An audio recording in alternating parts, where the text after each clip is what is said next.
ሰላም እንዴት ናችሁ? ይህ ምቹ ሚዲያ ነው። እኔ ደግሞ ፍሬ ህይወት ዮሐንስ ነኝ። ምቹ ሚዲያ ለእናንተ ለአድማጭ ተመልካቾቻችን የተለያዩ መረጃዎችን እያጠናቀረ የሚያቀርብላችኋል። በተለይም ደግሞ በሀገራችን ኢትዮጵያ ከጥቂት ቀናት በኋላ የሚካሄደው 7ኛው ሀገራዊ ምርጫን በተመለከተ የፖለቲካ ፓርቲዎች ሲያቀርቧቸው የነበሩ ፖሊሲ አማራጮችን በተለያዩ ጊዜያት በየዘርፋቸው እየሰነድን አቅርበንላችኋል። ከዛም በተጨማሪ ምቹ ሚዲያ በአፍሪካ ቀንድ በተለይ ኢትዮጵያን ተያይዞ የተነሱ አበይት ጉዳዮች ምንድናቸው? በዚህ ሳምንትስ ምን ተፈጠረ? በሚለው ጉዳይ ላይም የተለያዩ መረጃዎችን ያቀርብላችኋል። በዛሬው ቆይታችን ኢትዮጵያ በሱዳን መንግስት ከቀረበባት ክስ በተጨማሪ በሱዳንና በኢትዮጵያ መካከል ባለው ውጥረት ላይ መሪ ተዋናይ ሆና እየተንቀሳቀሰች ያለችው ግብጽ ያልጠበቀችው ዜና ከጎረቤት ሀገር ደርሷታል። ለግብጽ የደረሰውን ያልተጠበቀ ዜናን ጨምሮ በአሜሪካና በኤርትራ እንዲሁም ደግሞ በአሜሪካና በኢትዮጵያ መካከል ያሉ የሁለትዮሽ ግንኙነቶችና የሳምንቱ የአፍሪካ ቀንድ አበይት ጉዳይ ላይም አብረን ቆይታ የምናደርግ ይሆናል። ለዩቲዩብ ቻናላችን አዲስ ከሆናችሁ የደወል ምልክቷን ተጭናችሁ ቻናላችንን ሰብስክራይብ በማድረግ ቤተሰብ እንድትሆኑ ጋበዝናችሁ። ቻናላችንን ሰብስክራይብ አድርጋችሁ ቤተሰብ ከሆናችሁ ደግሞ ለሌሎች መረጃው እንዲደርስ እንድታጋሩም እንጠይቃችኋለን። አሁን ወደ ዛሬው ዝግጅት እንሻገር።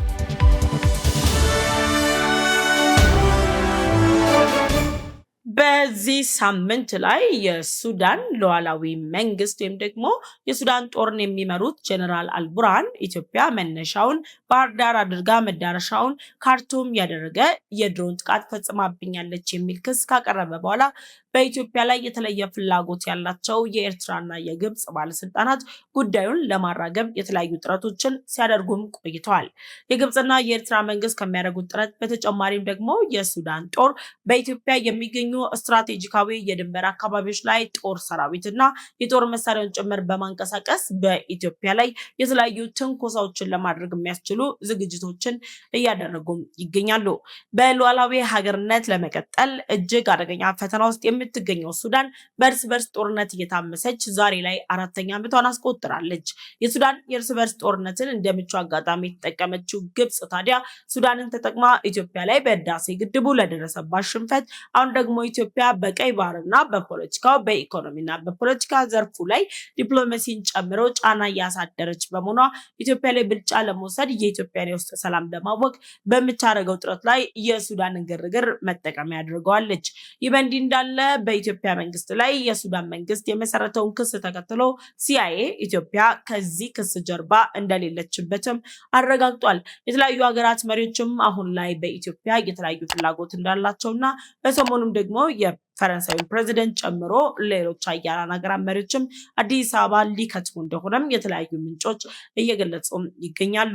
በሱዳንና በኢትዮጵያ መካከል ያለው ውጥረት እየተጠናከረ መጥቶ ግብጽና ኤርትራ ሱዳንን በመጠቀም በኢትዮጵያ የውስጥ ሰላም ላይ የራሳቸውን የማበጣበጥ ሚና እንወጣለን እያሉ ባሉበት በዚህ ወቅት ላይ ከሳምንታት በፊት አዲስ አበባ የተገኙት የደቡብ ሱዳኑ ፕሬዝዳንት የኤርትራና የግብጽ መንግስት ባለስልጣናት የኢትዮጵያን የውስጥ ሰላም ለማወክ የተለያዩ ጥረቶችን እያደረጉ ባሉበት በዚህ ወቅት ላይ ከሳምንታት በፊት አዲስ አበባ ተገኝተው ከጠቅላይ ሚኒስትር ዶክተር አብይ አህመድ ጋር የመከሩት የደቡብ ሱዳኑ ፕሬዝዳንት ሳልቫ ኪር የግብጽ ጦር ከሱዳን ወይም ደግሞ በኢትዮ ደቡብ ሱዳን ድንበር አካባቢ ላይ የነበረውን ወታደራዊ እንቅስቃሴ እንዲያቆምና አካባቢውን ለቆ እንዲወጣም ማዘዛቸው ተሰምቷል። የደቡብ ሱዳኑ ፕሬዝዳንት እንግዲህ ይህንን ወታደራዊ ዘመቻ እንዲቆም ወይም ደግሞ ወታደራዊ ካምፑን የግብጽ ወታደራዊ ለቆ እንዲወጣ ከመወሰናቸው አስቀድሞ ባሳለፍነው ሳምንት ላይ የስልጣን ሽግሽጎችን አድርገዋል። ደቡብ ሱዳን አዲስ በሾመቻቸው ሚኒስተሮች መካከል በተደረጉ ለውጦችም ከኢትዮጵያ ጋር ጠንካራ የሚባል ግንኙነት ያላቸው በኢትዮ ደቡብ ሱዳን የሁለትዮሽ ግንኙነት ላይ የራሳቸውን ሚና የተጫወቱ ከፍተኛ የሚባሉ ፖለቲከኞችን በሚኒስተርነት ደረጃ ያስቀመጧቸው ሲሆን በኢትዮጵያና በደቡብ ሱዳን መካከል ያለው የሁለትዮሽ ግንኙነት እጅግ ተስፋ ሰጪ መሆኑንም ያሳያል ነው። እነዚህ ሁሉ ሂደቶች ተጠናክረው አሁን ላይ ኢትዮጵያ በጎረቤት ሀገር ኬንያ፣ ደቡብ ሱዳን፣ ኡጋንዳ እንዲሁም ደግሞ ጅቡቲን ጨምሮ ሌሎች ሀገራት የተሻለ ድጋፍና ተቀባይነትን ያገኘች ሲሆን ግብጽና ኤርትራ የሱዳን ጦር መሪው ጀነራል አልቡርሃንን በመጠቀም ኢትዮጵያ ላይ ሊሰነዝሩት የሚችሉትን ጥቃትም የሚያከሽፍ አይነት እንቅስቃሴዎችም ተካሂደዋል። እንግዲህ የሱዳን መንግስት የተለያዩ አጀንዳዎችን ከዚህ ቀደም በማውጣት በአልፋሽጋ አካባቢና በሌሎች የኢትዮጵያ የመሬት ይዞታዎች ላይ ጭምር ወረራ በመፈጸም የኢትዮጵያን አንድነት ለመሸርሸር ከፍተኛ ጥረት ሲያደርግ ቢቆይም ይህ ታሪካዊ የተባለን እንቅስቃሴ ኢትዮጵያ በተለያዩ መንገዶች እየመከተች ጠላቶቿን ሁሉ እያሸነፈችም ቀጥላለች። እነዚህ ሁነቶች በሙሉ የሚያሳዩት ግብፅና ኤርትራ ኢትዮጵያ ላይ በአንድ ብቻ ሳይሆን በተለያዩ አቅጣጫዎች በተለይም ደግሞ ጎረቤት ሀገራትን በመጠቀም ጫና ለመፍጠር ያላቸውን ፍላጎትም ነው። ታዲያ በእነዚህ ወቅት ላይ በኢትዮጵያ በሱዳን ያለው ውጥረት እየተባባሰ ሄዶ በሁለቱ ሀገራት መካከል ግጭት ይፈጠራል ሲባል ኢትዮጵያ አሁንም ልክ እንደቀደመው ለኤርትራና ለግብፅ ሰላም ይሻለናል፣ ዲፕሎማሲ ይሻለናል በማለት የሰላምና የዲፕሎማሲ ጥሪ እያቀረበች ያለችበት ወቅት ነውና ከሱዳን መንግስት ጋር ያለውንም የሁለትዮሽ ግንኙነት በማጠናከር ሰላምን ተቀዳሚ ምርጫው አድርጋ እየቀረበባት ያለውን ክስ ውድቅ እያደረገችውም ትገኛለች።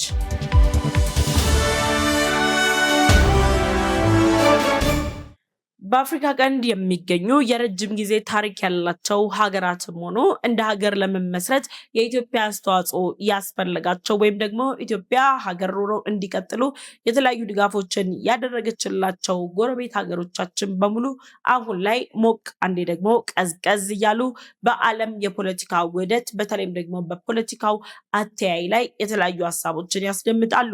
እነዚህ የሆኑ ባሉበት በዚህ ወቅት ላይ በአፍሪካ ቀንድ ላይ በተለይም ደግሞ በቀይ ባህር ዳርቻዎች ላይ ከፍተኛ የሚባል ፍላጎት ያላት አሜሪካ ከኤርትራም ከኢትዮጵያ ጋር ያላትን የሁለትዮሽ ግንኙነትን አጠናክራ የመቀጠል ፍላጎቷን አሳይታለች።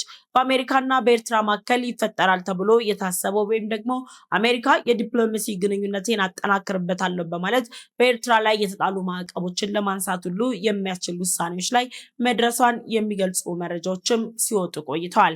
ታዲያ በአሜሪካና በኤርትራ መካከል ያለው የሁለትዮሽ ግንኙነት መጠናከር ወይም ደግሞ አሜሪካ አሁን ላይ ከኤርትራ ጋር መጣመር የፈለገችበት ብቸኛው ምክንያት ተብሎ ባይነሳም ከምክንያቶች መካከል ግን በቀዳሚነት የሚጠቀሰው የኢትዮጵያን የቀይ ባህር ጥያቄ ተከትሎ በኢትዮጵያና በኤርትራ መካከል ይፈጠራል ተብሎ የሚፈራው ጦርነት ነው።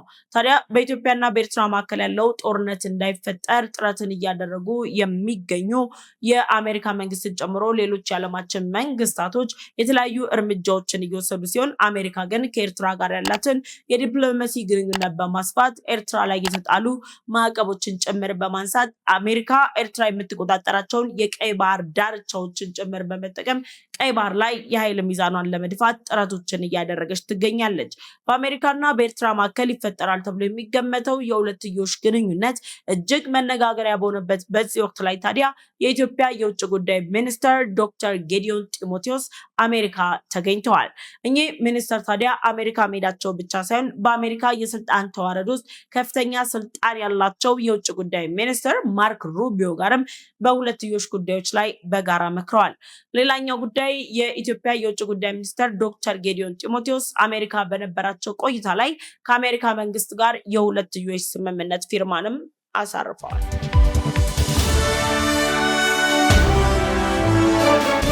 የአሜሪካ የፖለቲካ ጉዳዮች ምክትል ኃላፊ ከሆኑት አሊሰን ጋር የመግባቢያ ስምምነት የተፈራረሙት የኢትዮጵያ የውጭ ጉዳይ ሚኒስትር ዶክተር ጌዲዮን ጢሞቴዎስ በስምምነታቸው መሰረታዊ የሚባሉ ነጥቦች ተነስተዋል። የመጀመሪያው ነጥብ የሆነው በኢትዮጵያና በአሜሪካ መካከል የሚኖረው የንግድ ልውውጥ ሲሆን ኢትዮጵያ የምታመርታቸው የጥሬ ዕቃዎችን ጨምሮ ለአሜሪካ ገበያ የሚውሉ የተለያዩ ምርቶችን በማቅረብ በኢትዮጵያና በአሜሪካ መካከል ጠንካራ የተባለ የንግድ ግንኙነትን መፍጠር ነው። የንግድ ግንኙነቱ ይበልጥ ሲጠናከር ደግሞ ኢኮኖሚያዊ ጥምረትን በማሳደግ አሜሪካ በተለያዩ መንገዶች የኢትዮጵያን ኢኮኖሚ መደገፍ፣ ኢትዮጵያም ደግሞ ኢኮኖሚዋን አጠናክራ በዓለም አቀፍ ደረጃ ተወዳዳሪ የመሆን እድሏንም እያሰፋች ትገኛለች። ሌላው መሰረታዊ ጉዳይ በአሜሪካና በኢትዮጵያ መካከል መግባባት ላይ የተደረሰበት የመከላከያ ትብብርና የደህንነት ጉዳዮች ስምምነት ነው። የመከላከያ ትብብር ስምምነቱ ከዚህ በፊት አስቀድመን በ2025 በጀት ዓመት እንዲሁም ደግሞ በ26 በጀት ዓመት የአሜሪካ አፍሪካ እዝ አዛዥ ጀነራል ዳግቪን አንደርሰን በተደጋጋሚ አዲስ አበባ መጥተው ከጠቅላይ ሚኒስትር ዶክተር አብይ አህመድ እንዲሁም ደግሞ ከኢትዮጵያ ጦር ጠቅላይ ኤታማዦር ሹም ፊልድ ማርሻል ብርሃኑ ጁላ ጋር ጭምር በጋራ መክረዋል። እነዚህ ምክክሮች ከበስተጀርባቸው ወታደራዊ ስምምነቶች የተደረጉባቸው የቀይ ባህር ደህንነትን ማስጠበቅ ላይ የሚሰሩ የደህንነት ስራዎችን በጋራ ለመስራት የሚያስችሉ ስምምነቶች የተደረገባቸውም ናቸው። በአሜሪካና በኢትዮጵያ መካከል ትላንትና ማምሻውን እንግዲህ የተደረሰው ይህ ስምምነት አሜሪካና ኤርትራ እንዲሁም ደግሞ አሜሪካና ኢትዮጵያ የሚፈጥሩት የሁለትዮሽ ግንኙነት ዓላማው አሜሪካ በቀይ ባህር ዙሪያ ላይ ያላትን ኃይል ሚዛን ማስጠበቅ ከዛም በተጨማሪ ደግሞ የቀይ ባህር ደህንነትን ማረጋገጥ ነው። ታዲያ ከኤርትራ ጋር የሁለትዮሽ ስምምነት በመፈረም የቀይ ባህር ዳርቻን ለመቆጣጠር ጥረት የምታደርገው አሜሪካ ከኢትዮጵያ ጋር የቀይ ባህር ደህንነትን ማስጠበቅ የሚል ስምምነት ላይ መድረሷ ብዙዎችን አስገርማል። ይህ የሆነበት ዋነኛ ምክንያት ደግሞ አሜሪካ የኢትዮጵያን የቀይ ባህር ጥያቄ መደገፏ ነው። የቀይ ባህር ጥያቄን ከመደገፍ ባለፈ ኢትዮጵያ ወደ ቀይ ባህር የምትገባባቸውን አማራጭ መንገዶችንም አሜሪካ እያሰናዳችም ትገኛለች። ዲፕሎማሲ፣ የታሪክና የህግ ማስረጃዎችን ጨምሮ የሀያላን ሀገራት ከዛም ባለፈ ዓለም አቀፉ ማህበረሰብ ለኢትዮጵያ የቀይ ባህር ጥያቄ መመለስ እጅግ አስፈላጊና ወሳኝ ምዕራፍ ላይ መድረሱም የተረጋገጠበት ነው። እነዚህ ሁኔታዎች ባሉበት በዚህ ወቅት ላይ በአሜሪካና በኢትዮጵያ መካከል ከተፈረሙ ስምምነቶችና ከተጀመረ የሁለትዮሽ የዲፕሎማሲ ግንኙነቶች ጎን ለጎን የፈረንሳዩ ፕሬዚደንት ኢማኑኤል ማክሮንም የላኳቸው የልዑክ ቡድን በሱዳን ተገኝተው በሱዳን ስላለው አሁናዊ ጉዳይ መክረዋል። ከኢትዮጵያ ጋር ታሪካዊ ጠንካራ የሚባል ሁለትዮሽ ስምምነት ያላት ፈረንሳይ በዚህ የውጥረት ወቅት ላይ ባለፉት ዓመታት የእርስ በርስ ጦርነቱን ለመቋጨት የሚያስችል እንቅስቃሴ ሳታረግ ኢትዮጵያ ላይ ሱዳን ክስ ከመሰረተችበት ማግስት ወደ ሱዳን መግባቷ ፈረንሳይ ለኢትዮጵያ ያላትን አጋርነትና ወግንና የሚያሳይ እንደሆነም አስተያየት ሰጪዎችም ይገልጻሉ። የፈረንሳይ መንግስት እንግዲህ ከጀነራል አልቡርሃን ጋር ካደረገው ውይይት በተጨማሪ በቀጣዮቹ ቀናት የፈረንሳይና የጀርመን የውጭ ጉዳይ ሚኒስትሮች በአውሮፓ ለመጀመሪያ ጊዜ በሚባል መልኩ ወደ ሱዳን ያቀናሉ፣ በሱዳን ሰላም ላይ ይሰራሉ።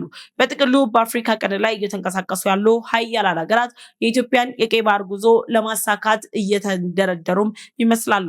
እነዚህ እንቅስቃሴዎች ደግሞ ለግብጽ እና ለኤርትራ ስጋትን ጥሎባቸዋል። የጅቡቲ ጉዳይ ግብጽ እንዳሰበችው አልሆነም። ከኤርትራ ጋርም ጅቡቲ ያላት እምብዛም የሆነ ግንኙነት ሙሉ ለሙሉ ጅቡቲን በመተማመን አጋራቸው እንዳያደርጓትም አድርጓቸዋል። ሶማሊያም በእርስ በርስ ግጭት እየታመሰች ወይም ደግሞ በእርስ በርስ የፖለቲካ ፉክክር ውስጥ ትገኛለች። የሶማሌው ፕሬዚዳንት በግራ መጋባት ውስጥ ሆኖም የተለያዩ ሀገራት ላይ የበዓለ ሲመቶችንም ሲታደሙ መመልከት ተችሏል። ኬንያም ብትሆን ለሀገሯ የሚጠቅማትን ኢኮኖሚያን የሚጠቅም እንዲሁም ደግሞ ሌሎች ልዩ ጥቅሞችን የሚያስገኙላትን ብሔራዊ ጥቅሞቿን ያስጠበቁ ግንኙነቶችን ከጎረቤት ሀገራት ጋር እየፈጠረች ቢሆንም ከኢትዮጵያ ጋር ያላትን የሁለትዮሽ ግንኙነት ግን ይበልጥም አጠናክረው ቀጥላለች። በዚህ ሳምንት ብቻ በአፍሪካ ቀንድ ላይ እነዚህ ጉዳዮች ተከናውነዋል። ምቹ ሚዲያ ለእናንተ የሚጠቅመውን እንዲሁም ደግሞ አስፈላጊ ነው ያለውንም እንደዚህ ሰንዶ አቅርቦላችኋል። አብሬያቸው የቆየሁት እኔ ፍሬ ህይወት ዮሐንስ ነበርኩኝ። በቀጣይ በሌሎች ፕሮግራሞችም ተመልሰን እንመጣለን። እስከዛው ግን ለዩቲዩብ ቻናላችን አዲስ ከሆናችሁ የደወል ምልክቷን ተጭናችሁ ቻናላችንን ሰብስክራይብ አድርጉ። ቻናላችንን ሰብስክራይብ አድርጋችሁ ቤተሰብ ከሆናችሁ ደግሞ ለወዳጅ ዘመዶቻችሁ እንድታጋሩም ጠይቃችኋለን። በቀጣይ እስከምንገናኝ ድረስ በያላችሁበት ሰላም ሁኑ።